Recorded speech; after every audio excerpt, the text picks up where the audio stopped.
Thank you for joining me live from the grooming table. I am Amy Lee, certified professional pet groomer since 2003.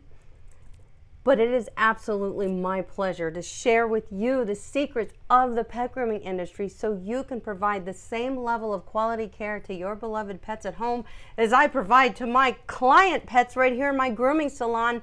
For 20 years, I share all these secrets with you guys because you know what? One of my goals here on my YouTube channel is definitely to bring a new voice to the pet grooming industry, and that is one that includes pet owners as valuable consumers of pet grooming products, tools, and equipment, not just professional pet groomers. With so many people seeking valuable knowledge in order to groom their dogs safely at home themselves, having a place to learn proper dog grooming techniques and receive professional advice on tools, products, and where to get them is essential. And that's why I created this YouTube channel for you and your pets. Welcome to Dog Groomer on YouTube. I am so happy about the topic tonight. I guess I always am. Don't I always say that? I guess I'm happy about this stuff because I picked to talk about it. And I love talking to you about very important things that are going to impact your lives in a very big and good way. That's what I like doing, sharing with you, helping other people, and allowing us all to be better together right here on Dog Groomer. Tonight's topic is common mistakes made as a new pet groomer. So new pet groomers, there are a lot of mistakes that can be made that can actually stop people in their tracks from continuing on with their pet grooming adventures, journey, career, whatever you want to call it. It's all of the above. It's a journey. It's a baby. It's like having a baby starting a new pet grooming business. It's a very big to-do, guys, but I want you to know you're not alone. But I got you. There are many common mistakes that can be made by somebody who's not sure how to, start this business the right way. But I'm going to show you and tell you tonight how to do that. I'm going to share my most valuable secrets with you. I mean it, guys. This is good stuff coming your way. I wish this video was available to me when I began my career as a professional dog groomer back in 2003.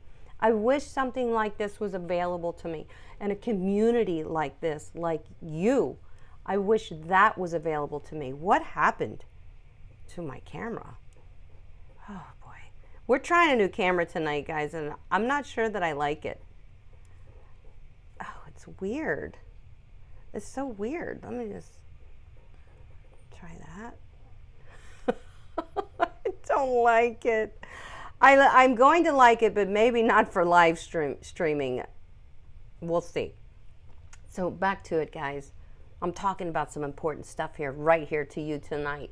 And I wish that something like this was available to me when I began my career. But unfortunately, it wasn't. But fortunately for you, it is. That's why I'm making this video, is to ensure that you begin your pet grooming journey successfully. That's what I want for you. And I have some great information for you tonight. My goal with you tonight is to teach you a better way to operate your dog grooming business, which includes how to build a thriving client base full of committed customers that they're going to keep a 6 to 8 week schedule with you. That's very important. That means nomadic dogs ever too, because we're always ensuring that their grooming needs are met. So you're going to be the leader of this show in your pet grooming business, guys. Your clients come to you for services, but what they don't know is they're getting much more than that from you because you're committed to them and their pets. So I'm going to teach you how to do this. I'm also going to share valuable tips and procedures that will help you groom 5 dogs a day with ease and confidence. This is important.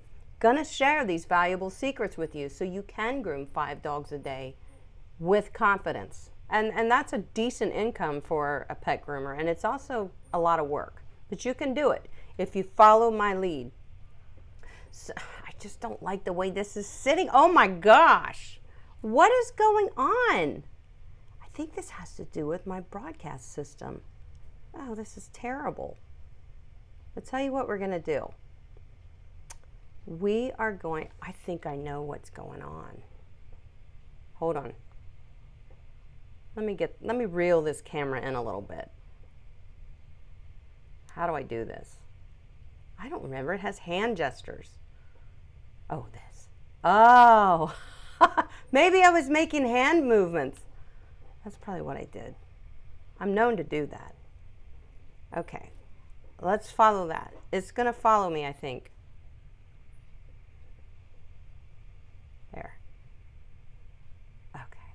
At least that way, we're not going to get goofed up again. Oh my gosh. That was terrible. Let's bring me up a little bit. Bring the grooming table up. I'm sorry, guys. Now, back to what you're here for. This is great. So one of the biggest, I have to keep an eye over there and make sure I'm not going wacko on the camera. Okay, one of the biggest takeaways that you're going to get from watching this video is what pitfalls will keep your business from growing. And even worse than that, pitfalls that can tarnish your reputation as a pet groomer in your community. I'm going to help you avoid those pitfalls and move past it and start from the ground level a booming business. Remember, as a professional pet groomer, you are providing a service.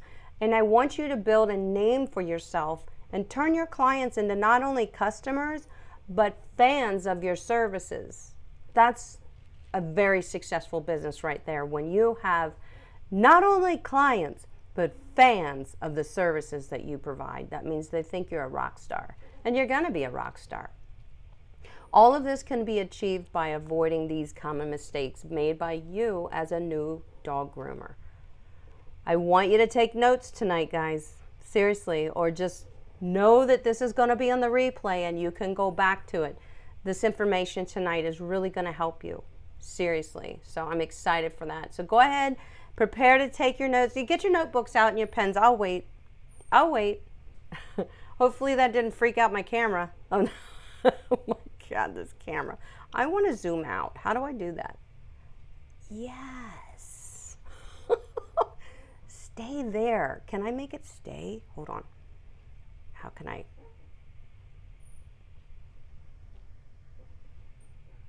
Okay, camera. You're not listening.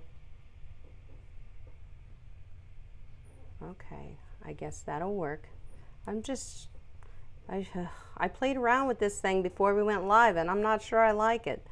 So, anyway, guys, I want you to go ahead and take notes and follow the advice that I'm going to give you tonight in order to build your successful grooming from the ground up. This will give you an exact formula, the exact formula that you need to follow in order to build a booming business from day one.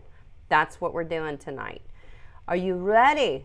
I know you are. You're probably like, can you control your camera, Amy? I'm going to try. Trust me. And Mrs. Y, welcome to the Hounds. We have a meeting this Sunday, guys. If you're not a channel member, you can join a channel member. I believe it's linked in the description of this video. Channel members, we get together once a month on Zoom, and we pick a topic the month prior to, and I give everybody a homework video to watch. We just dive deep into a lesson together with my members' Zoom sessions, which is once a month. Sheer Joy with Amy Lee and the Hounds. It's $4.99 a month to join. And welcome, Miss Y. We're glad to have you. So don't forget, we have one coming this Sunday, a live Zoom session. It will be posted on the community tab here on my YouTube channel. All the information that you need, and it was also posted last month. So you can go back and scroll down and look. All right, let's get to it. And thank you for all my members that are here. I see all of you. Thank you for supporting this channel and taking your dog grooming to a new level. That's what you're doing. The first thing I want you to consider while opening a brand new pet grooming business is to keep a part-time job until your client base supports a consistent schedule that generates revenue that not only supports your business expenses, but pays you an adequate salary. Did I just say that? I'm telling you to start a business and get a part-time job? Yes, I did. I did say that because I want you to succeed. When I started my dog grooming business, I also took a part-time job with the United States Post Office as a substitute mail carrier. That's what I did. And I did that for probably about a year. as I was growing my grooming business. So I knew I worked like 2 days a week with the post office. Hopefully I'm not messing my camera up. It's messing up again.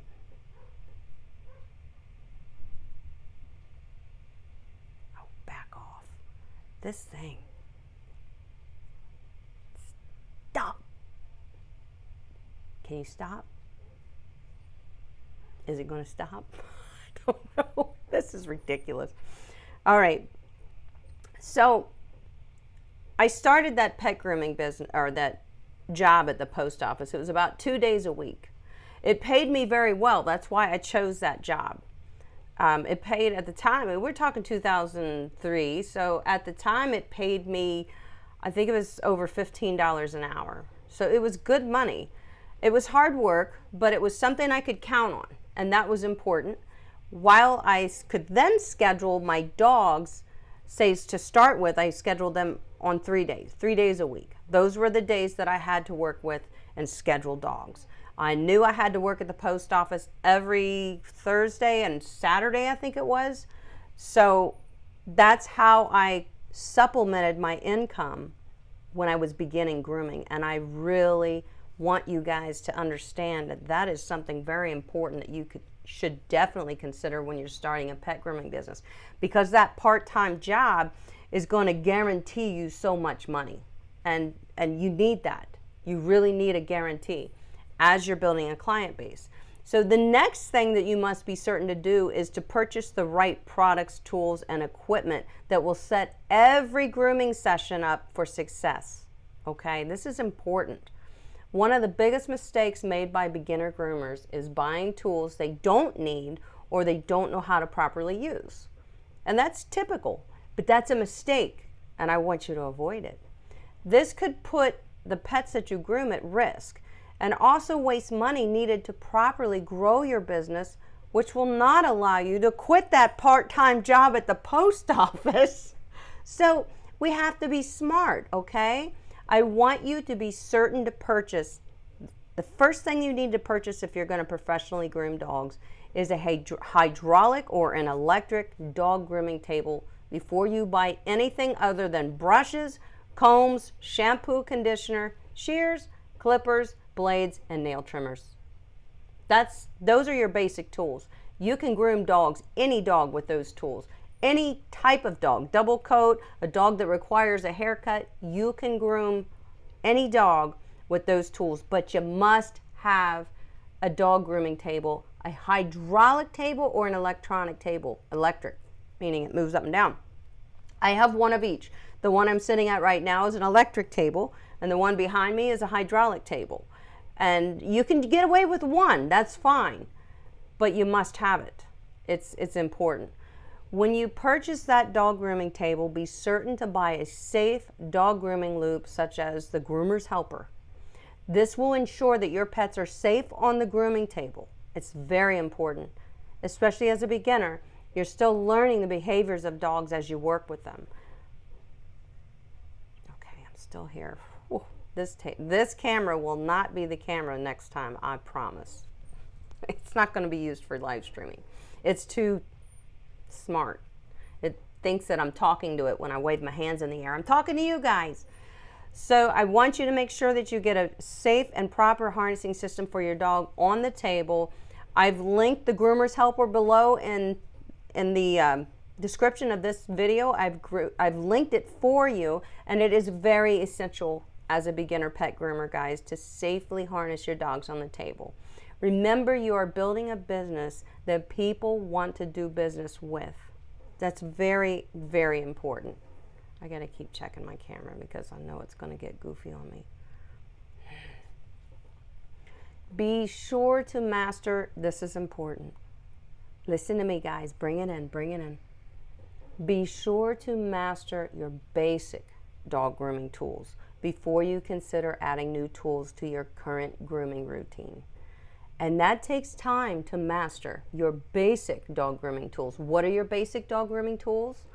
Basic dog grooming tools are a brush, a comb, shampoo, conditioner, clippers, clipper blades, guard comb attachments, shears, and nail trimmers. Those are your basic tools, and you can groom any dog with those tools for the rest of your life. You don't need a lot of other tools to groom dogs. I have so many videos on my channel showing you how this is done. So speaking of videos, I have linked a video in the description titled 6 items you need to groom any dog.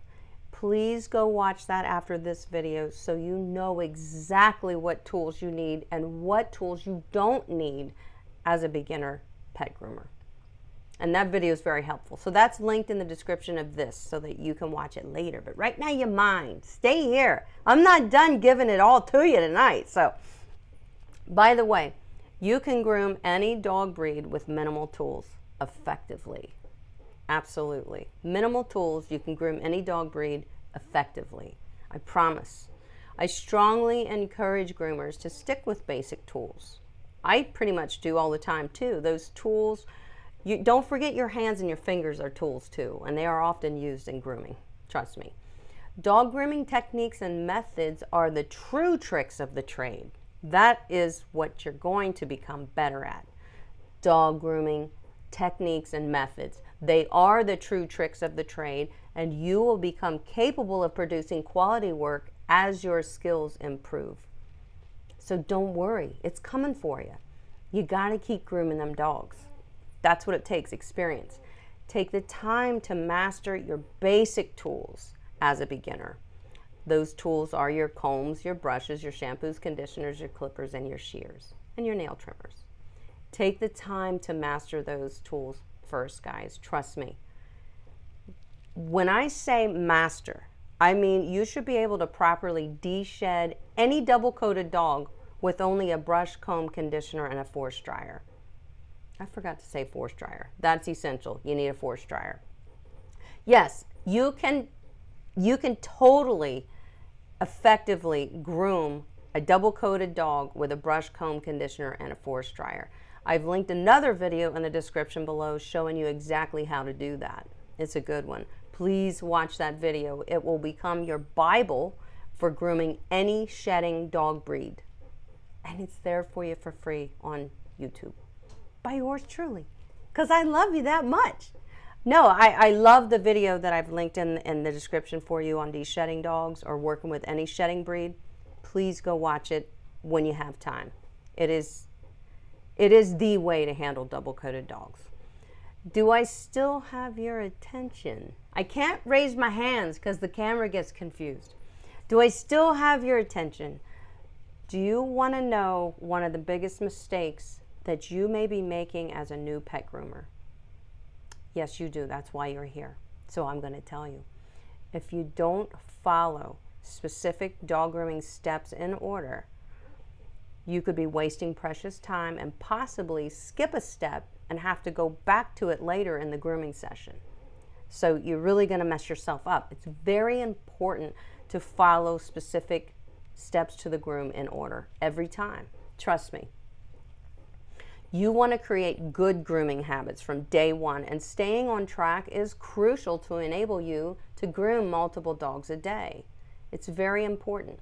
And lucky for you, I created a tableside dog grooming cheat sheet that you can keep right beside you throughout every grooming session. And it's designed to simplify the dog grooming process by following the exact steps every time in order.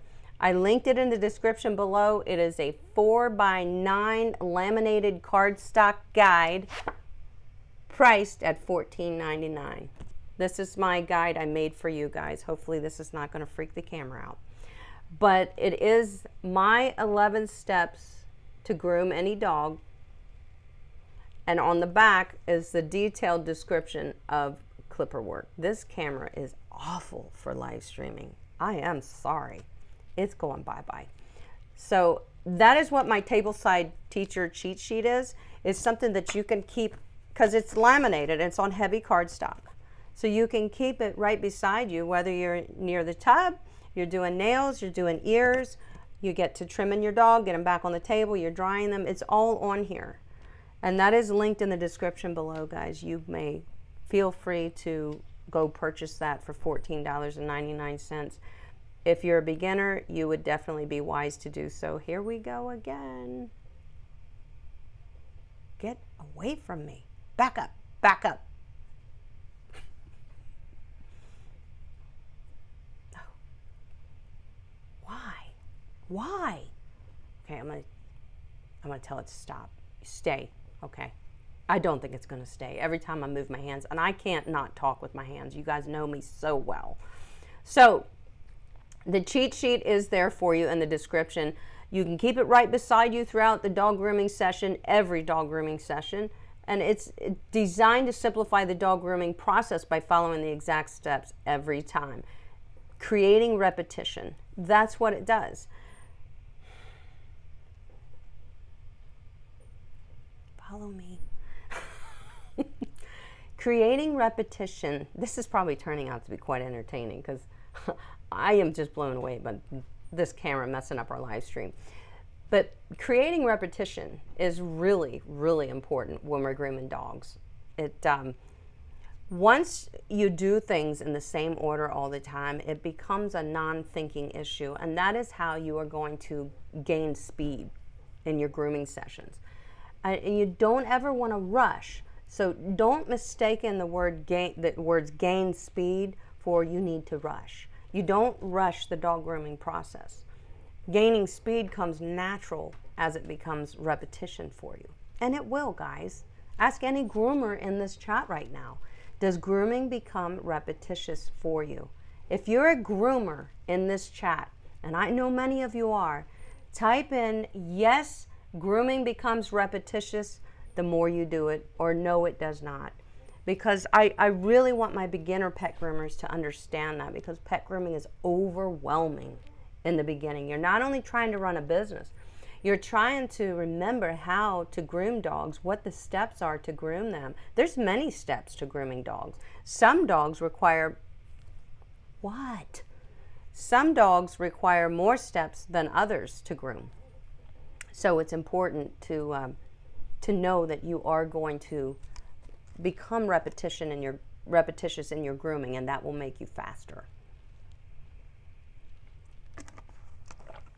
I promise you, it does. So let's carry on and see if this camera can't mess up any more than it already has. The next thing I want to talk to you about is to implement this into your dog grooming services. I want you to implement your new dog grooming business as, I want you to demand that all clients book their next appointment upon checkout. I know you're like, oh, I'm a new groomer, I can't make demands. Yes, you can. Remember, you are building a business and you eventually want to quit that part-time job. Remember? So we still have the security of that part-time job giving us, you know, what, $300 a week or something. Okay, we can count on that. But we're also trying to build a grooming business that we can count on too. And if you can't count on your schedule to be full, then you can't count on making the money that you need to make, and your business may not survive. And we want your business to survive.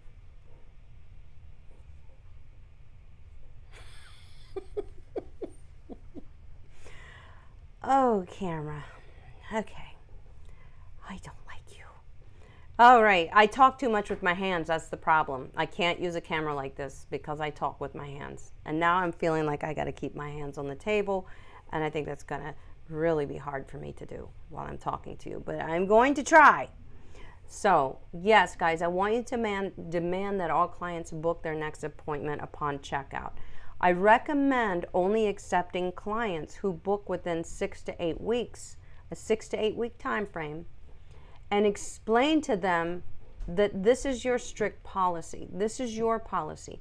As a new groomer, you're trying to build a growing client base that consists of committed pet parents who desire your services, okay? So you have to have these policies. You have to have these structured procedures in place for you to succeed in your business as quickly as you can, because you've got bills to pay. You need a client base. If you do not take my advice on this, Very important policy, in my opinion. If you don't take my advice on ensuring and demanding that your clients rebook upon checkout every 6 to 8 weeks, then you may find yourself grooming all the dogs in your area that other groomers have refused service on. And that's truth. Truth. Dogs that are always matted, which puts your business at risk. You know, even of harming the dog, that puts your business at risk. When you're a beginner and you're working with severely matted dogs, a lot of them all the time, you're really putting your business at risk and your reputation. These clients will not show up for appointments, and they put off their grooming needs of their dogs until they simply cannot neglect the grooming needs anymore, and then they call you. Those are not the clients that are going to help you grow your business. Those are the clients that are going to drain your business. And I'm not kidding. Is my camera behaving? Okay.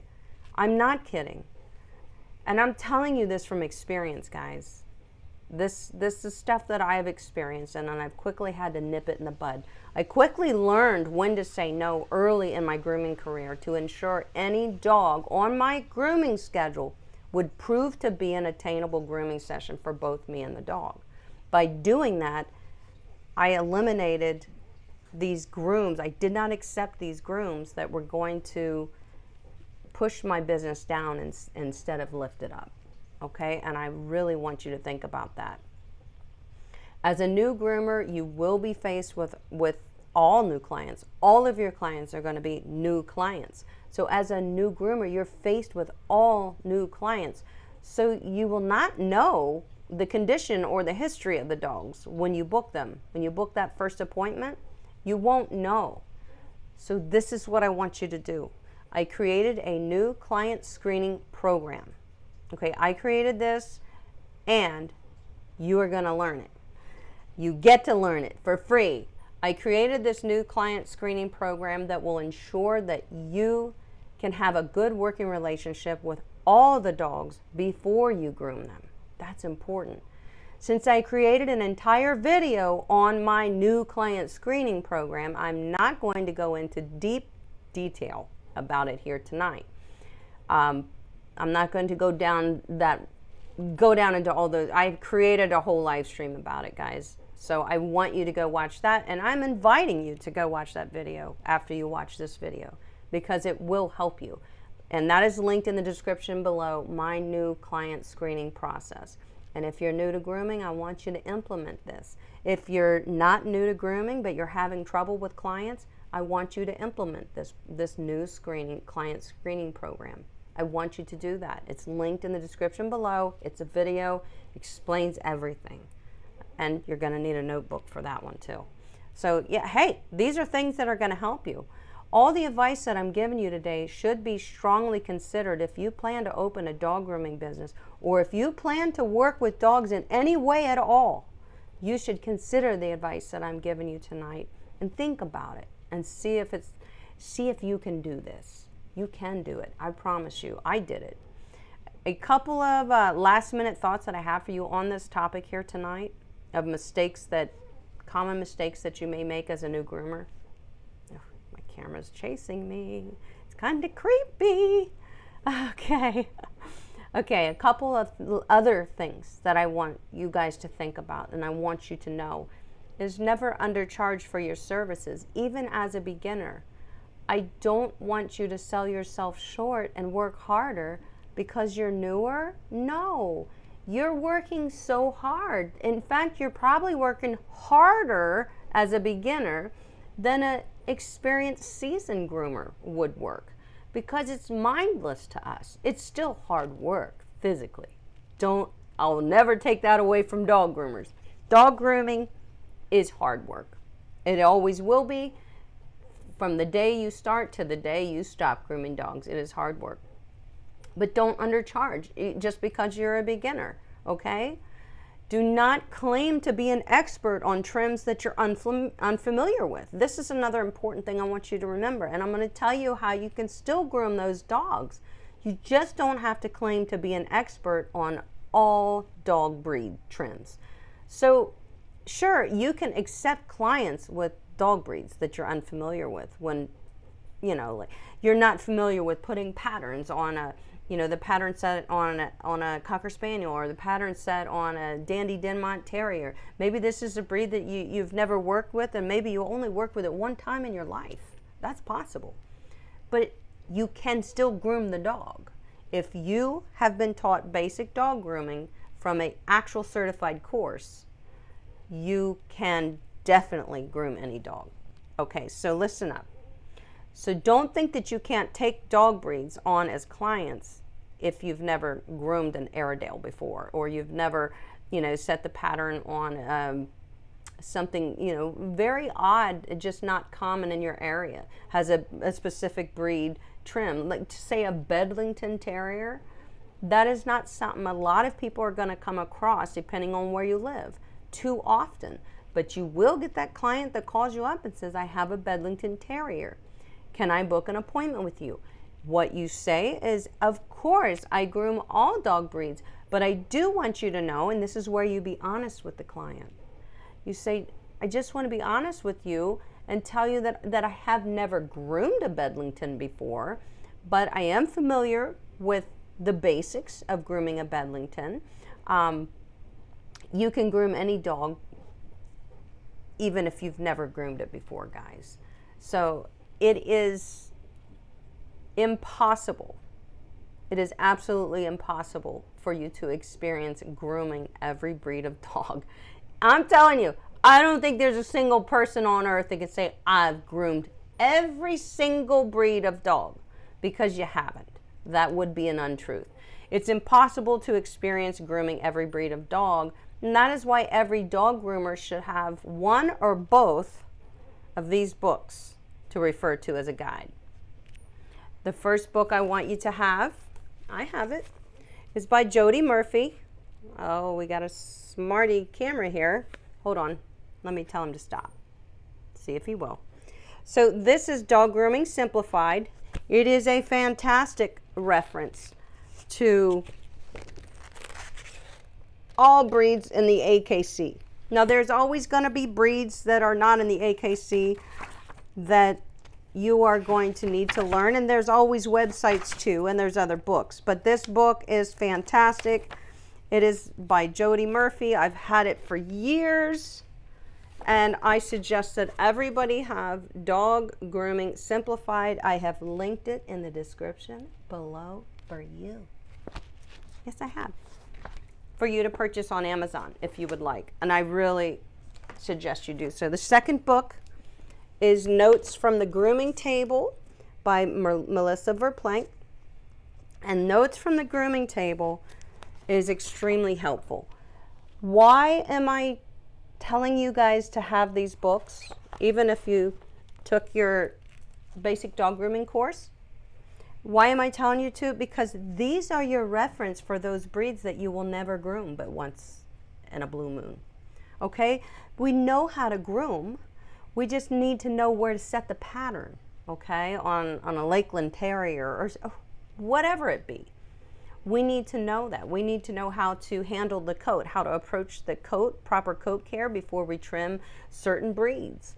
It's all in these books, and it's very important for you to have them as references. And yes, they take up a lot of space. They are big books, but they're very important for you to have as a reference, guys. And I'm sure most of our grooming friends in here have them. And that is how you can groom any breed. Anybody calls you with any breed of dog, and you be honest with the client and you say, I've never groomed a Bedlington Terrier, but I would love to groom one. So you're telling the client, I'm not an expert at grooming that breed, but I am an expert as a dog groomer, and I have other guides that I can follow and work with you and perfect this trim for your dog, give you the trim you're looking for. Now, if it's a show breeder, they may say, oh, no, I'm only looking for somebody that really can specialize in this trim. And that's okay, because you were honest with them. And they also may just have a Bedlington as a pet. They don't show it, and they may say, oh, I like you. I've heard good things about you in our community. I would love for you to start grooming my Bedlington, and maybe my Bedlington, you can learn a few things about grooming by grooming my dog.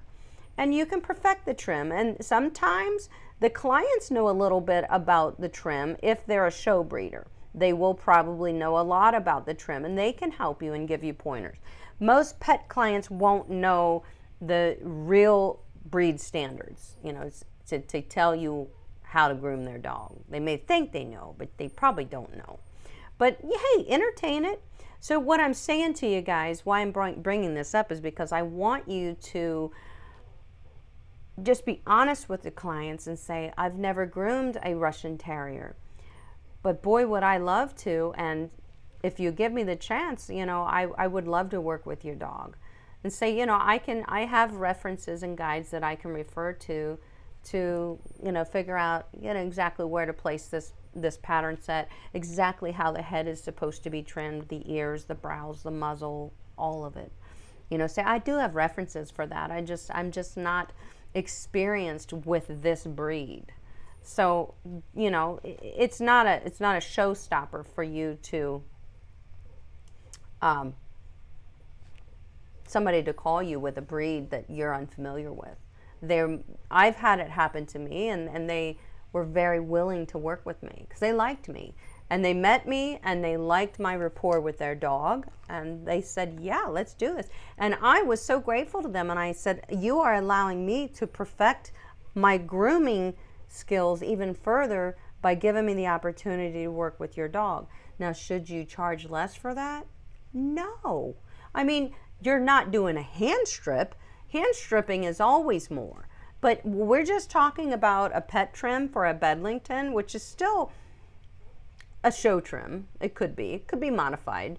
But you still charge the same price as anybody else would. Unless they're an expert, they may be charging a lot more because they're like, I want these people to bring them dogs to me, and that's all I want to groom is these Bedlington Terriers or these, you know, giant black Russian Terriers or whatever. But you know, you can become an expert, absolutely. But just because you haven't groomed a specific breed of dog doesn't mean that you shouldn't groom it. You should groom it. Just be honest with the client and say, it's not my area of expertise, but I would love to learn with your dog how to perfect this trim. And they will be quite grateful for that. So when we're talking about this topic tonight, guys, we're talking about common mistakes made by new groomers.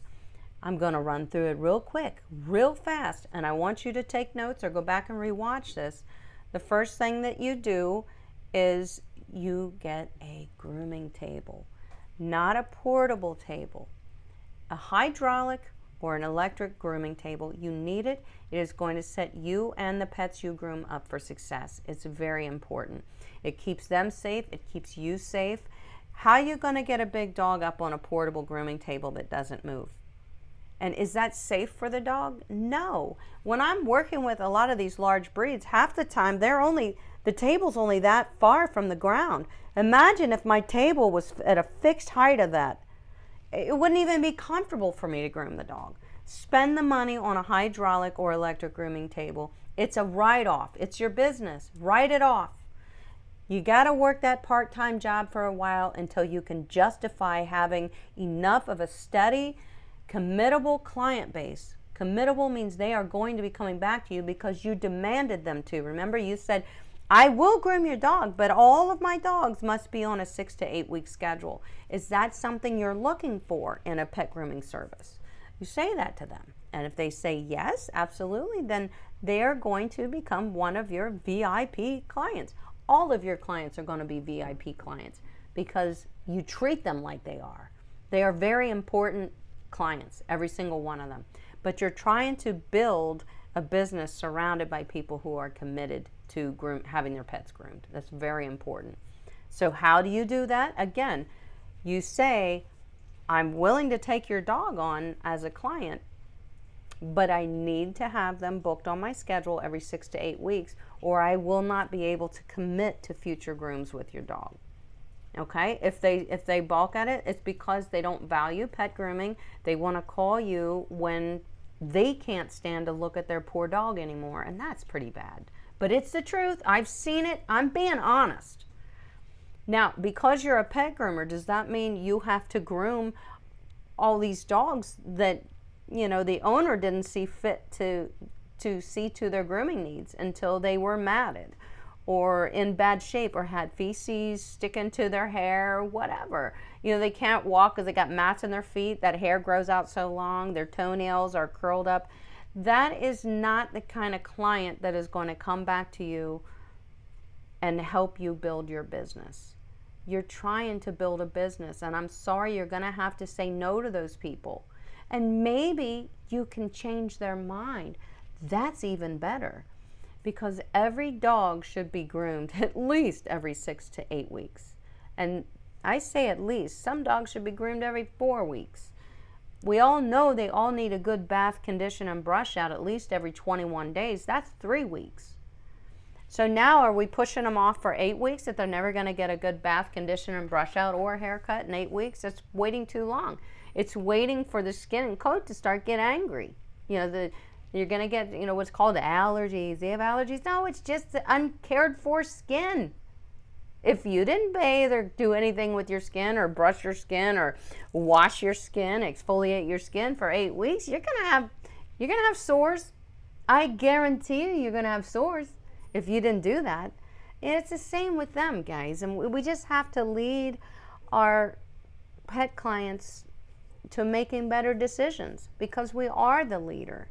We are the leader, and we are the voice of reason in position for the pet, to speak for the pet, because as professionals, we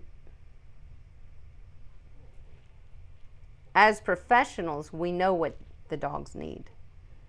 We know what they need. We just have to help the clients understand what their pet needs to keep them healthy and in good shape, so that it is less irritation and problems that the dog will ever have to endure. And that's the biggest reason for them to consider regular grooming. I'm sure this is quite entertaining. Oh, this camera will be great for doing webinars, but like when I'm moving and doing stuff, but I'm not so sure about live streams. So guys, let me jump in here and start answering some of your questions. I see we have some questions, and I want to get you the answers. I want you guys to set the discussion, keep this discussion going. If you have a question, press and hold the dash button on your keyboard or on your phone to create a line, and then type your question, okay? Because then it will be obvious to me who has a question. Otherwise, I can't guarantee that I'm going to see it in the chat. I'll do my best. All right, it's good to see all of you here today, guys. I know this is a good topic, and this is a tough one. When I was starting, boy, I wish I had this kind of advice, or somewhere where I could listen to another seasoned groomer give me good advice on how to run my pet grooming business and not run it into the ground and not run myself into the ground. I did. I groomed at all hours, whatever worked for them. You know, on those 3 days that I groomed dogs, because I still had a part-time job, I groomed sometimes till 10 o'clock at night. Like I would have clients that, I can only bring my dogs at 6. Okay, but I have 3. Oh, 3 dogs, and you want me to groom them all at 6 o'clock tonight? Yeah. Okay, then I'll be grooming till 10 o'clock at night. Guess what, guys? I used to do that. And then I was like, you know what? No, I'm going to tell them, I'm sorry, I don't keep those hours. That doesn't fall within the hours that I offer. If you can't find a day that maybe you're more flexible, or that you have somebody else who can bring, that you trust to bring the dogs, I may not be able to groom them for you anymore. Boom, what do you know? We have a solution. Dogs stay on my schedule. Now they come at 12 noon, and, you know. I'm like, oh. You just have to demand what you're willing to do, guys. It's very important. Yeah, I've been through all that stuff. We all have. And finally, when we say, oh, no, I can't do that, then they figure out a solution quickly. Oh, well, I could ask my husband. He's retired. Oh, your husband's been retired this whole time, and you've been making me work till 10 o'clock at night? Well, he doesn't like to bring them. Well, tell him he has to, you know? So we have a question from, is it Jamil? And it is, how would you implement client screening if you're a mobile? In the same way. That's a good question, and congratulations to you if you're a mobile pet groomer. That's awesome. So you would implement it in the same way. It's just, remember, I said you should be charging for this screening, because you are going to get the dog up on the grooming table during this new client screening process. And I believe you have watched my video. But for those of you who haven't watched my video on what is the new client screening program and how to implement it and how to get paid for that time, then you need to go watch it. But you definitely need to get paid for that time. If you're a mobile, your price may be a little higher for your screening, your new client screening program, than mine here as a home-based salon, because your expenses are higher. And if that's the case, that's what you have to do. So don't forget you're charging. So if you have these new clients, you make that appointment for that 20-minute session. Oh, there it goes.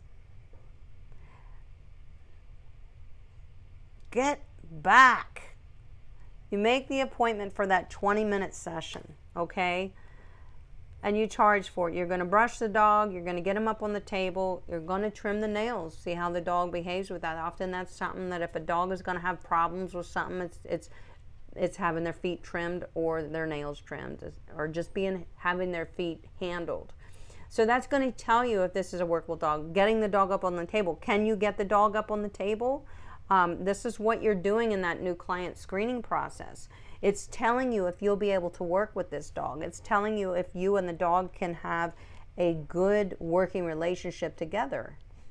You feel like you're getting, that you're working with this dog in this new client screening session. And clients, I think you would be so surprised to see the amount of clients that are on board with the whole idea of new client screening program, because that gives them the peace of mind that you want what's best for their dog. You want to make sure you can work with their dog. You don't want to just put it on the grooming schedule and have it be a failed groom attempt. Because now he's really going to be, it's going to be a while till he can get in with another groomer. He's going to be overgrown and just in bad shape. So it really is helpful. Also, the clients like the idea of getting to meet you. They may decide through paying for this new client screening program that they don't like you. It's worth it for them to pay the fee for that 20 minutes, whatever that is. Maybe it's a $25 fee. It's worth it for them to do this. And if you're a mobile groomer, honey, what you can do is you can have, so you probably have different areas that you work in, different towns. So you can simply say, when you get a new call for a new client that wants to be on your schedule, you can simply say, I am in your area these 3 days next month. Can we pick one of those days for me to swing in at a certain time, and I can do a screening process with your dog in my mobile van and see how we do. If you're just honest with people and your intentions, your good intentions shine through, they're going to want to hear what you have to offer them and why. They're not going to shut down on you. If there's somebody who doesn't value pet grooming and doesn't really want to keep their dog on a grooming schedule, yeah, they probably won't be interested. But guess what? They weren't going to be clients that you will see very often. You need clients that you're going to see every 6 to 8 weeks. That's who you're trying to build as your clients for your grooming business, so you can quit your part-time job. You know what I'm saying? But it's a good idea to have a part-time job when you start, guys. Absolutely. So that's a great question. So hopefully I have answered that for you. Jackie says, my Perfect Paw Pets asked a question. She asked, what do you do if a dog doesn't like being brushed, or a miniature poodle, she bites when we brush her? I don't know if you're a professional or if this is a dog, your dog. I have a lot of grooming videos on my channel that teach you how to teach your dog to enjoy grooming. Brushing. So you need to have a grooming table at home, whether if it's just your own dog, then you need to have maybe a portable table for a mini poodle, because you're only grooming your dog. And you get the dog up on the grooming table often, like every day, and do short training sessions. You're trying to learn to brush your dog. If your dog doesn't like brushing, I can tell you that it's probably for one of two reasons. One, they're matted.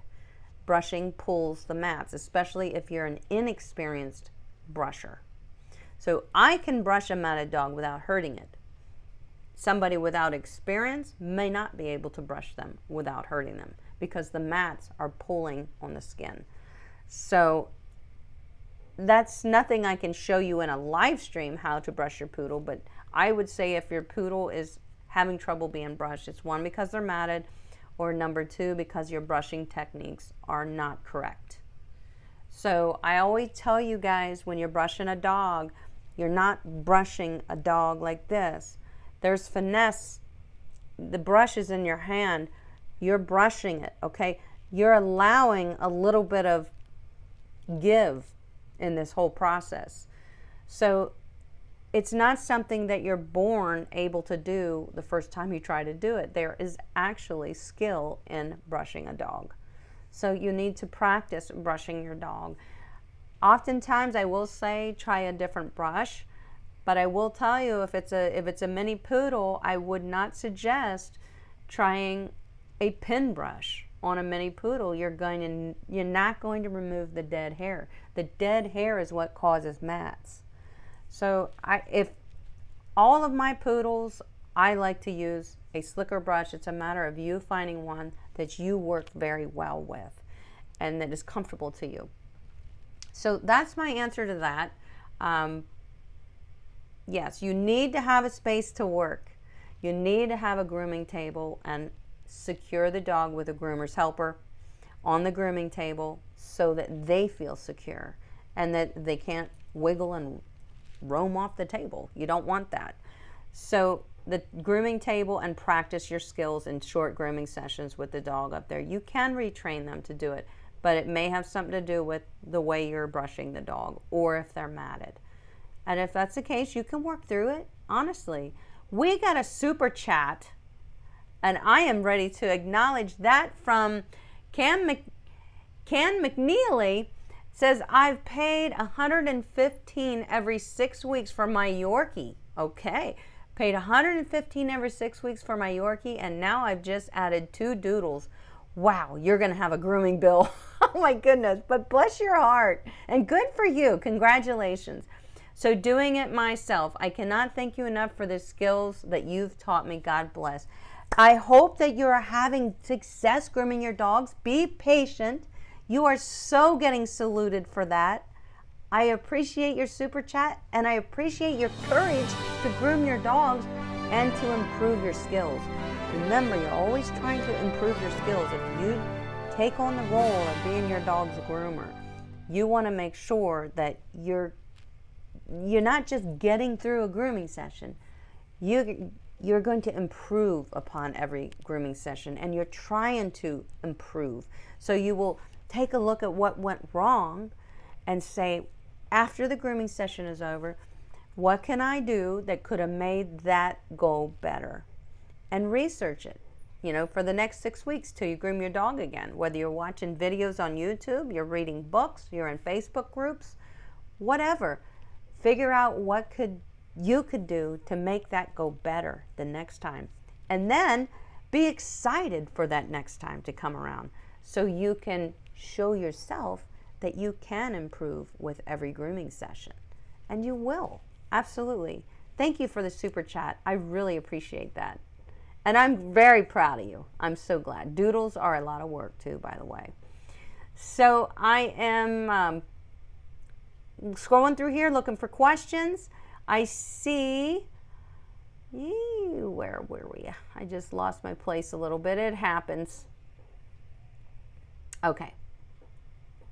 I see somebody asked the same question. Okay, My Perfect Pet says, What if they want the crazy poodle kind of trims? Well, there is no such thing as a crazy poodle kind of trim. If you're referring to the continental trim that you see in dog shows, that's a poodle trim, and it's put on the dogs for a reason. And I'll tell you what, it's a very hard groom to pull off. So if somebody is, obviously, if you've got a client that comes in and says, I want my dog in a continental trim, you say, well, first of all, I'm not an expert in that trim. Remember I talked to you guys about this earlier? So you say, what I do recommend and what I do find that what I do find I am very good at is putting a nice sporting trim on a poodle. And it looks great. I think you'll love it. You know, because you say that's something that I am really good at and that I could give you something amazing, you know. But a continental trim, that's not my gig. You know, and your dog, you have to be able to, you have to maintain the continental trim at home. So obviously if a dog's in a continental trim, you're not going to be grooming them every 6 weeks. You're going to be grooming them about every 2 weeks. And I don't think they're going to want to commit to that. And then you just ask them that. You say, that trim requires me to have your dog at least every 2 weeks. Is that something you want to commit to? Another trim that you may say is a crazy poodle trim. There are many poodle trims, by the way. You know, you may be thinking about like the Dutch trim. I think there's a lot of different terms for these trims too. There's a Dutch poodle trim with like a patch down the back and two puffs on the hip, and then you've got the shoulders. You know, you don't have to do those trims, but you don't have to insult the client and say, I don't like that trim, I don't want to do it. If it's something they really want, why don't you say, well, let me give it a shot for you and see if you like it. Say, it's not a trim that I do often, but I'm willing to try anything. I enjoy it. I'm a pet groomer. I'm creative. I love to do this. So if you're willing to work with me and let me give it a shot, I guess we could try it. As long as it's not something that requires a lot of maintenance. Some of the poodle trims require a lot of maintenance and a lot of brushing, and it requires the groom to be placed, you know, you need to do this about every 3 weeks, every 2 weeks. And that's probably nothing that they're willing to commit to anyway. So that's what you tell them. Are you willing to bring this dog in every 3 weeks, every 2 weeks? And they'll say, well, no, of course not. And say, oh, then we better pick a different poodle trim for you. You know? Mustang Mary says, what kind of breeds do you think are more prevalent in the rural areas? Well, good question. In the rural areas, I think you're going to see a lot of double-coated dogs. I know I do in my area. So in rural areas, that means, you know, you have places, houses and farms and people that have some land, and oftentimes what they choose are like the Australian Shepherds. They choose Golden Retrievers, St. Bernards, Bernese Mountain Dogs. They like the double-coated breeds because often those dogs are outside a lot just because they love to roam on the farm. So you'll see Collies, Shelties, a lot of your double-coated breeds you'll see a lot on the farms. Your Labradors too, for sure. You won't see many poodles on the farm or in rural areas. If it's a rural area, but yet it's still in like a suburb, you see a lot of Yorkies, a lot of Shih Tzus, a lot of Maltese. They're a favorite in the small breed categories. You know, definitely pugs, dachshunds. But on the farms, you'll see a lot of double-coated breeds for sure. That seems to be typical. We have another super chat from this. That's from Cam. That's from Ken McNeely too. I've probably spent $1,000 on products to groom. Good for you. So it sounds like you're really getting this honed in. I've probably spent about $1,000 on products to groom, but at a one-time cost. I feel I've done pretty good and it's fun. Well, that's the important thing. So if you feel you've bought adequate tools, and how do you know if you've bought adequate tools? Well, you watch my videos and I tell you exactly what tools are adequate and which ones to buy and which ones not to buy. Because I don't want you wasting money. And you may have to pay, you know, $200 for a clipper, but you're going to have that clipper for 10, 15 years if you take care of it. So it's really not a big deal. You need an adequate clipper. You need adequate shears. You need adequate brushes and combs. So you're learning all that, and that's awesome. And by learning it and then implementing it, so now you're practicing these grooming techniques at home with the methods, the tools, and you're seeing the results, and that's why you're having fun. And I'm very proud of you, and you are so getting saluted again because you deserve it. So thank you for the super chat. I'm glad to help. That's what I'm here for. That's why I do this, because I want to help you. I really do. I'm very realistic, but I want to help you. Back off. Back off. Camera. Go away.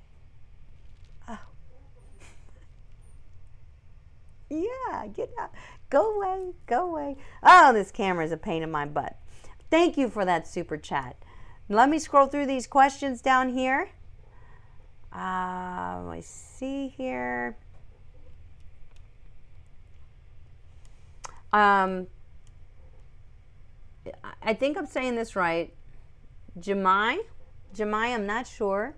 I hope I'm saying your name right. I'm sorry if I'm not. Says, I've only been professionally grooming starting on 3 weeks now. My question is, how long should I be taking roughly on each step? Because I'm taking forever to get the dogs out. That's normal. Well, some steps take less time than others. Like the pre-brush, is it a 2-pound Yorkie or is it a 40-pound Cocker Spaniel? Obviously the Cocker Spaniel is going to take longer to brush out. You have to, what I always do to keep myself on time when I'm grooming, oh God, this is really bugging me, is I work my way around the dog. So if I'm doing a pre-brush, I start at the head, come down the neck, work my way around all 4 legs in the body and work my way around the dog. If I'm trimming nails, I work my way around the dog. If I'm doing clipper work, I work my way around the dog. It's kind of like ring around the doggy, you know, ring around the rosy. But so it's just repetition. Make sure you're doing everything the same every time. 3 weeks is not a very long time to be grooming dogs. I'm assuming that you probably did finish a certification course through a reputable school or a reputable school virtual program, whichever, but it's still going to take you time. Jamie, that's how we say it. Thank you.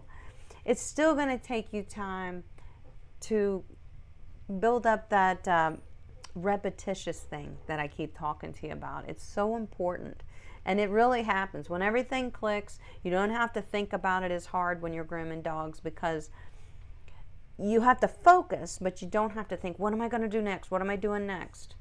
So I also have my fail-proof blueprint that helps you guys with your trimming work and your scissor work so that you don't sit here and spend 50 minutes on one leg, you know. That's linked in the description below. This is a couple pages out of my fail-proof blueprint. You put it in a 3-ring binder. Oh, this camera is not going to let us show it. But then you can have it opened up at your table side as a new groomer. That's very helpful. And what that does is helps you create a balanced and symmetric trim. It tells you to do all of the clipper work first, the neck and the body and the legs, then you do the head, then you do the sanitary trimming, and then it's time to put the clippers down and do scissor work. Scissor work, you outline the outside of the left leg, you outline the outside of the right leg, you make those match. Now you outline the inside of the left leg, make the right one match. It's all about balance and symmetry, and using one leg or one side of the body or one side of the face as the guide to producing the work on the other side. So if you're doing a schnauzer head, you can trim the ears, you can trim one eyebrow, then you trim the other eyebrow, and that one has just became your guide. Can you believe this camera is just such a pain in the butt? Go away. Go away. Oh, God. Yeah, that's a real great camera. Okay. Anyway, so, yeah, I hope that helps you, Jamie. I get it. 3 weeks isn't a very long time to be a groomer. What I would suggest to you is do not put a lot of dogs on your schedule. When I first started grooming, I would maybe do like 2 dogs on my schedule a day and space them out so that I had some breathing room in between too. Because when you just get through a full groom and you're a beginner, it takes a lot out of you, and you really need that moment. You know, go sit in the sun, listen to the birds for a minute, relax your brain, and get ready to do it again. Don't overload yourself as a new groomer. That's why I keep telling you, please have a part-time job so you can groom less in the beginning and slowly build up that client base of good clients. You know, so that is so important. It truly is. Now, don't be discouraged, Jamie. You'll get there. Jilly Bean says, what is the best way to increase your speed as a new groomer? The best way to increase your speed is definitely by following the same steps in order every time until you don't even have to think about what those steps are. It's just repetition for you. Then it becomes, your speed picks up. I will also tell you that your speed will pick up every time you groom a dog. You will build confidence. A lot of the things slowing you down in the beginning is your confidence. Am I doing this right? Is this going to look right? So after you groom a few grooms and you groom a few more, you see, yeah, this looks good. Or yes, I still want to improve, but it looks good. You know, it's not, dog grooming isn't like, you know, I don't even think we can compare it to being trained to be a hairstylist for humans.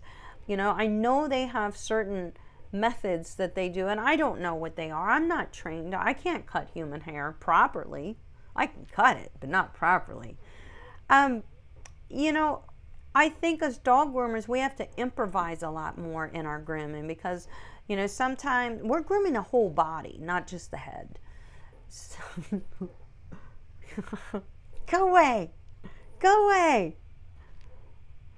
So, you know, the dog may be a little bow-legged, so we want to try to make those legs look straighter by leaving more hair. I mean, dog grooming isn't so easy as just following a guide in a book on how to groom a schnauzer. It's a good place to start, but you have to learn how to make that look dimensional, balanced, how to put a good symmetric trim on a dog. But grooming, your speed will increase as you become more confident, and you become more confident with every groom you do. I can honestly say that. So my Perfect Pet says, can I get away with my DIYs for grooming? I don't know. Which things can be DIY'd? I don't know what DIYs you follow. There are some do-it-yourself, you know, a grooming area. You could make your own grooming area, another nice little DIY grooming area. As far as shampoo and conditioner, don't make your own. Buy pet safe products. Speaking of which, do you guys know that Petals and Tails just launched their conditioner today? So if you want it, 15% off, Petals and Tails CBD oil products. They have not just shampoos and conditioners, but I have been dying for them to release this conditioner. I tested it months ago and fell in love with it, and today is the day. It is live on their website, Petals and Tails. So you can get it in 8-ounce bottles, and guess what, groomers? You can get all their shampoos and all of their conditioners now in gallons. Yeah, I'm so excited. So mine, it says mine was delivered. I got a gallon of the, was it the Orchid? I think the Orchid scent. It's one of my favorites. A gallon of the shampoo and conditioner. So I'm going to be using that quite a bit, and I can't wait. I already tested the conditioner. It's amazing. I just couldn't say anything. But now I can. Now I can. Petals and Tails just launched their conditioner. They did not have a conditioner up until now, guys. And a lot of it has to do with us. because I said, we need a conditioner. We love your shampoo, but we need a conditioner. And it is definitely going to be my new favorite because I compared it to other products. I don't think it's going to stand up to some of my Yves Saint Bernard products, but the price of them is, you can't put that in the same category. Results-wise, yes, they're going to produce good results. The Petals and Tails conditioners, definitely. So I forget what I was even talking about. DIYs, yeah. Don't ever, make your own. I see so much on YouTube. Make your own ear cleaning solution. Make your own shampoo and conditioner. No, don't. Leave that to the professionals. Use a pet-safe shampoo and conditioner on your dog every time. DIYs, other DIYs, I'm not sure what they might be, as long as they're safe. That's my biggest concern. Always be safe, and I know that that's your concern too, guys. I don't know if you're My Perfect Pets, you must be a professional. I like DIYs. I come up with a lot of things myself in here where I will make my own version of something that is already created, so that I have two of them now, instead of having to buy another $150 this or $200 that, So I just as long as they're safe and they mimic the original, and keeping the dog safe is the most important thing. Same, My Perfect Pet says, as a new groomer, should I accept aggressive dogs? Well, so no, I don't think any groomer should accept aggressive dogs. There's one thing to have aggressive dogs. It's another thing to have dogs that are just fearing the grooming process. And dogs that fear the grooming process, I feel they can certainly be worked through. But aggression, I don't like aggression. If I see aggression and a lot of unpredictability in a dog, I don't want to work with that dog. And I don't suggest you to do either, because as a professional, you get injured and your paychecks stop that day. You don't get paid. You can't groom any dogs if you're, depends on the extent of your injuries. Even if it's just a bite in the hand, it can keep you from being able to even move your hand for about a week. A dog bite can really cause a lot of pain to your hand. If it just gets in a muscle a little bit, it's going to be, you're not even going to be able to move that hand for about a week, believe it or not. So, those are the kind of things we want to avoid. So if you want to determine if a dog is aggressive or just fearful of the grooming process, which I feel that can be worked through with the dog in short, quiet grooming sessions. I really feel you can work through that with a dog. So there is a difference between aggressive dogs and dogs that just fear the grooming process. Most of the time they fear the grooming process because they were not acclimated to it. They weren't properly socialized to it at any point in their young life, before they're a year old, and that's just not good enough to then say, here, you're a year old, you've never heard a clipper, you've never heard a forced dryer, you've never had anybody run water on you, and we're going to send you to a groomer that's supposed to do it all today in 3 hours. It's not happening. That's not happening. Don't put yourself in that situation. I'm not a fool. I'm a pet groomer. I'm a professional. I'm not a fool. I'm not looking to get hurt. I'm not looking to be a hero and work with dogs that nobody else can work with because they all got bit. I'm going to be the one that doesn't get bit. No thanks. I just don't want to go there. No, don't. You don't want to get hurt. It's very important. It's very important. There was a bad story on, I think it was Facebook, of a dog, or no, somebody emailed it to me, I think. And it was something they experienced in their grooming salon. They were like a bather, and the pet owner, or the salon owner, allowed multiple dogs to be in the salon loose. Don't ever do that, guys. First of all, they're a little aggravated when they're at the grooming salon. They're away from home. They're not happy about that. Maybe they don't even like other dogs because they were never socialized, and now you're throwing them in a room with 5 other dogs that may not like that dog too. It turns out there was a terrible fight broke out in this grooming salon with these dogs. The bather was injured. The owner was injured. I think one dog was severely injured, if not fatally injured. It was a horrible story. It was a long time ago, maybe about 6 months ago. And it was very disturbing to read, to know that people allow pets and themselves to be put in this situation, to think that that stuff isn't going to happen. Dogs have a mind of their own. Yeah, so I want you to know these things happen, and I want you to avoid all of them at all costs.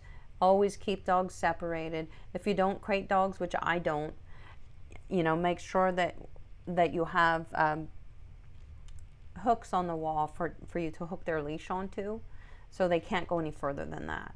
It keeps them safe, keeps them from being able to run out the grooming salon in case somebody opened the door. You don't want to lose the dog either. But it also keeps them separated. And I typically don't have multiple dogs in here at once unless they are a family of dogs. And I may be grooming 3 dogs that live together, you know. So they come and they spend most of the day with me. I groom them one at a time. Be a one-on-one groomer, guys. I will say that to you. I really suggest that you are a one-on-one groomer and you offer quality, compassionate pet grooming as a one-on-one exclusive service with you and the dog. That is the kind of service that people are going to become your biggest fan. I'm telling you, you want to create fans of your grooming services, not just clients. And you can do it if you rock it. If you're a rock star, you can do it. If you take this stuff to heart and you figure out the best procedures and the best methods and the safest grooming equipment, and brag about it to your clients. Say, I have researched and chosen, selected only the best grooming equipment, tools, products on the market that are going to definitely ensure your dog's safety and a quality grooming session. Meaning quality, oh Lord have mercy, I cannot stand this. Quality grooming session means that the output of work is A+. So that goes with products, tools, and your methods will produce A+ work. Megan says, is the Chris Christensen Coral Brush worth the price? Coral Brush. That's a tough one. I have it because I wanted to test it, and I think I gave it to my friend when he was visiting from Uruguay because he said he couldn't get it, and I said, well, take it home. I did like it. It was overpriced. It's a good brush. It really is. The Zolita has a brush like it. It's not much cheaper. I think hers is like $55. So it's not much cheaper. But honestly, guys, I mean, I can really honestly say I can brush a dog with most any slicker brush. I would find that there were certain ones I liked better, that I felt, oh wow, this gets me there quicker, or this feels better to me. Brushing the dog, this feels better. And sometimes that's an important thing when you're brushing dogs. If you've got a lot of dog to brush, then you want a good, comfortable brush that feels good to you and it doesn't make your wrist hurt. So, you know, there's that. Is it worth the price? If I'm correct, that Chris Christensen Coral Brush is about $80, if not more money. And I feel that is very overpriced for that brush. I feel that brush should probably be more around the $50 to $60 range. And even that is a little overpriced. Would you like it? Yes, you would like the CC brush. Okay, so I will say that, yes, you would like it. But you know, $85, that's a lot of money for a brush. I don't know if I can say it's worth the price, you know? I guess that's what I'm stuck on. So just a couple more questions and we got to roll, guys. It's almost 7 o'clock. I am going to roll something at the end of this video that I created the other day, and I'm going to play it for you at the end of the live stream. So PEB asked a good question. What is your suggestion to learning grooming? Okay, definitely my suggestion to learn grooming is to seek out a reputable school. The best way to learn grooming is to go to an on-site school. There is a good one in Florida. I think it's called Merriweather. Is it Merriweather Dog Grooming? It's a really good one in Florida. There is there's a new one in New York City now that I've been following on Instagram, and I like what I see. So that is New York City School of Dog Grooming, I believe it's called. The Nash Academies, I'm not sure which ones are still running. Since COVID, things have changed. Some things never reopened. And so there's Nash Academy, that's a good one. Obviously, Paragon School of Pet Grooming on-site course is fantastic. Now, so if you can't take an on-site course, what virtual programs are good enough? Anything from any of those schools that I just mentioned. I do not feel good about the ABC dog grooming school that is being pushed everywhere. And I feel that it's going to leave you guys with a little more, it's not going to leave you in a good place. It's not going to position you in the right place, I don't feel, coming out and just starting a business from there. So, but honestly, guys, what I would suggest to anybody who learns to groom from a school or from a virtual program from the school, I would suggest that you all try to find yourself some type of a mentor that maybe you could shadow for one day a week, and just, you know, you're not getting paid. Just watch that groomer. When you're watching somebody and learning, always watch what their other hand's doing too. The hand that's not operating the tool, that's going to tell you how they get good behavior. Sometimes it's just adding confidence to the dog by asking them to stand and holding their hand there. It's going to add confidence to the dog. Now that mentor groomer already knows this, but you're not sure why she's doing that. That's why they're doing that. Also volunteer to work to bathe a few dogs if you can then watch the mentor groom one full dog at the end of the day. You know, they're barter with these people, you know. I'm telling you, the best people to learn from are the experienced groomers in the field right now. That's the best people to learn from. Yeah, some of them have bad habits. Some of them have great habits.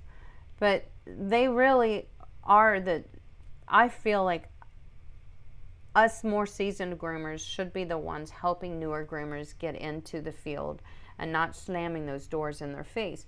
No, I wouldn't be looking to hire anybody. If somebody said, well, Amy, can I work with you? Well, I'm not looking to bring anybody in. I like working alone, one-on-one. If there's a dryer running, it's my dryer. It's not the dryer from the table behind me as I'm trying to scissor finish the dog on my table. I want to work one-on-one, and I suggest you guys do too. But you know, if somebody wanted to shadow, I've done that all throughout my years. I've allowed people to shadow with me. I can tell you that I have allowed that many times. And because I welcome it. And it also helps somebody decide if it is something that they want to get into. You know, even if they haven't gone to school yet, they're trying to decide if they want to go to school yet. Anita says, be sending camera company a blasted nastygram. No, this camera is supposed to follow me, but I'm still happy to watch you sharing your knowledge with us. Thank you for that. Thank you for putting up with my camera. No, this camera is supposed to be really smart. You know, he's supposed to do things and follow me, and he can zoom in, he can zoom out. What I didn't even think about the fact that I talk with my hands all the time, and this camera uses hand gestures to tell it to zoom in or to follow me or not follow me. So that really went crazy. SVCC Toy Schnauzer says, Amy has outstanding videos on most breeds showing step-by-step what to do, especially Schnauzers. Yes, I do have a few Schnauzer videos. I groomed a couple of Sean Schnauzers, and I own one of Sean Schnauzers. We got a puppy from her. We bought one in December. We got Ellie Grace. And yes, I am fond of the Schnauzer trim. I have always been. I love it. But thank you, Sean. Now, last question. I'm going to pick one, and then we're going to roll out of here for this time, guys. And I'll tell you what the topic is next week, or 2 weeks from now, and when the next live stream is. I'm very excited. My Perfect Pet says, what minimum age do you think someone can home groom or even start a tiny business? I would say 18, sweetie, for sure. I think it's 18. Because then you're considered an adult. You obviously can get a loan. It would be hard as an 18-year-old to get a loan, but you could. if you needed a loan for your business or just a loan for equipment or whatever. So I definitely would say 18 years old, because you're also going to have to open a phone number in the business. So you're going to need to be 18 to create a new cell phone, blah, blah, blah.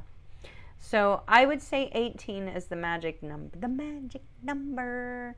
So I hope that helps you. Guys, you've been wonderful. Now let me tell you a few more things that you came here to find out. You may be interested to know what the topic for our next live from the grooming table is. It's going to be, watch me throw my new camera in the creek. Nope, it's not going to be that topic. The topic of our next live from the grooming table is going to be fun. This is kind of going to coincide with the new shampoo and conditioner release from Petals and Tails. I am going to do a complete dog bathing workshop, complete instructional tutorial with you in our next. So there will be a video thrown into the live stream next time. A complete, where did it go? Complete dog bathing workshop instructional tutorial.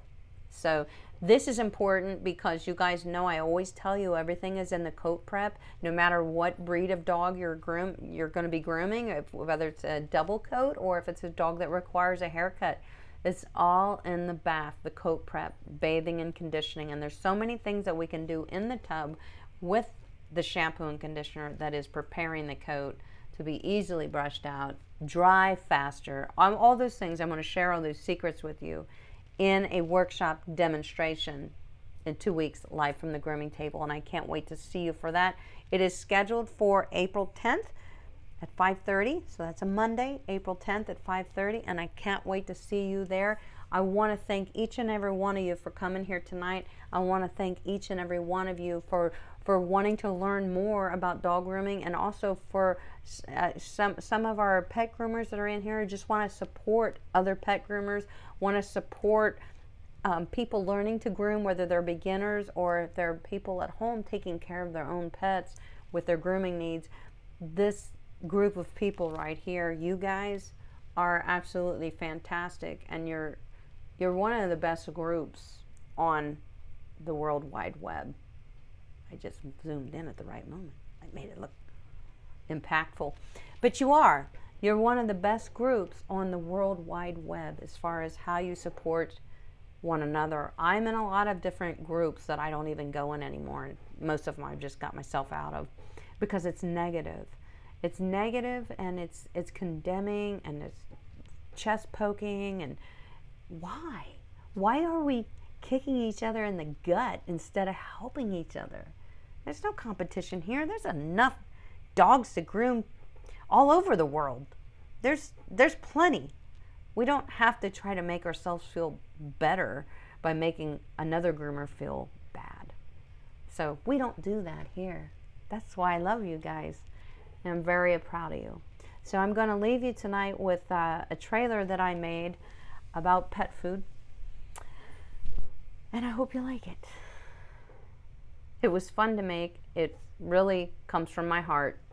So here it is. Speaking and coming from my heart, so do you guys. You guys all came from my heart, and you squished it all up, and you took a part of it, took a piece of my heart. But anyway, I love you guys. I'm starting to get goofy. I can't wait to get out from under this camera. I'm telling you, it's been slowing me down on my live stream. I keep thinking about it, and I don't feel like I'm being myself tonight. So I am so glad to get away from this camera. But right now, I'm going to roll up this video for you. I will see you in 2 weeks. I love you all, and I'm proud of you. Keep it up.